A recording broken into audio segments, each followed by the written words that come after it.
Welcome.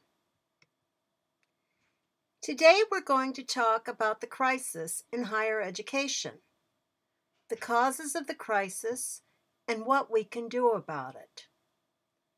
The big news is now that the opportunities for people in higher education have never been greater, both in terms of anticipated openings and in terms of the challenges represented by the crisis that higher education finds itself in today.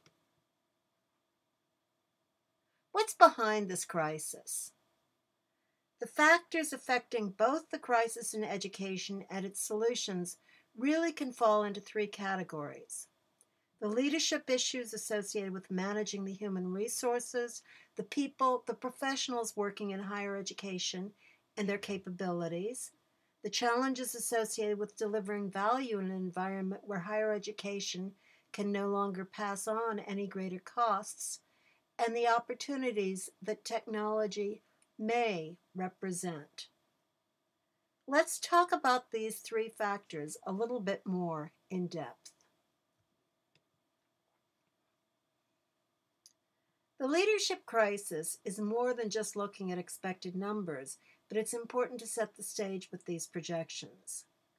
When we look at the numbers associated with human resources, superficially, it looks like hiring for faculty will way surpass hiring for managers and professionals generally in the economy. The simple way to put what this slide says here is that there are going to be a lot of jobs in general in higher education. But the 19% growth rate for higher education instructors may be deceptive. Let's look at why. The employee mix has definitely changed over the years. The majority of teachers by now in higher education are part-time. These pie charts really tell that story. In 1990, 53% of all faculty were in full-time positions, whereas 22 years later, only 42% of them were. We can also see some other significant developments. You can say that the digital revolution, in a sense, has truly succeeded. In 1990, 38% of staff were non-professional, whereas that percentage is now down to 24%. Can we infer that more of us are all doing our own typing, which we now refer to as keyboarding, and as a result, the need for clerical help is greatly diminished? But the percentage of managerial and professional staff is up from 21% to 26%, which is truly where some of the opportunities may lie, which all ties in with the Bureau of Labor Statistics projections for the next 10 years. As such, we can easily expect that although the aggregate job growth for faculty may be greater than for managers and professionals, the growth in full-time managerial and professional positions will probably be much greater than the growth in full-time faculty positions. So, as you plan your future movements in leadership careers, these figures are worth taking into account. We can also see that this trend is the same in community colleges.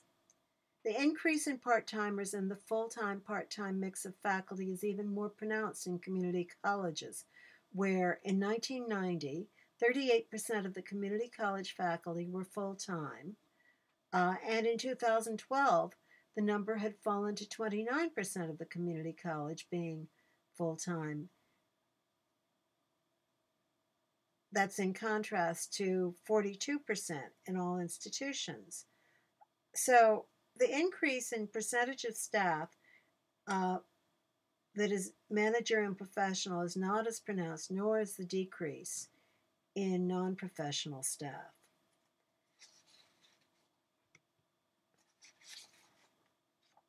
So what we've been looking at so far is that the areas of greatest growth among college and university employees are in managerial and professional positions.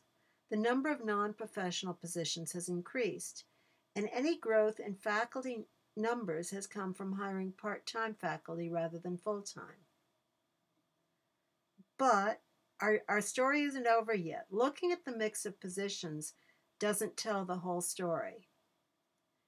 The whole story really is all about the oldest baby boomers who are turning 69. And believe it or not, they're retiring. Because the baby boomers have held a large proportion of the leadership and senior faculty positions for years, their retirement will make a huge difference in how colleges and universities are run. The pie charts that we've just been looking at in the previous slides are also directly relevant to this story. Over the past decades, the percentage of faculty hired into the tenure track ranks has declined, especially in the community colleges. Traditionally, non-tenure track faculty and part-timers are not in line for leadership or faculty positions. No surprise there. So the effect of the full-time, part-time faculty mix is to exacerbate the potential leadership vacuum that's currently brewing with the baby boom generation retiring. However, if it were simply a matter of not having enough people, we wouldn't be in as big a leadership crisis today as we actually are in. As I mentioned before, technology and financial resources are all also part of the picture. In the way it's currently operating, the big news, the heavy news, is that higher education in the United States is not financially sustainable.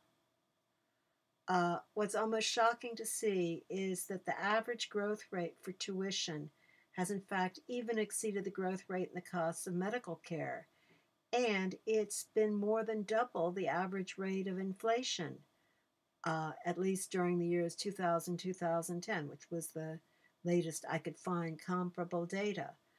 You look also then at the percentage growth or lack thereof practically of U.S. wages, and what we can see very clearly with this simple bar graph is a huge problem. The real challenge isn't just that we'll need to do more with potentially less.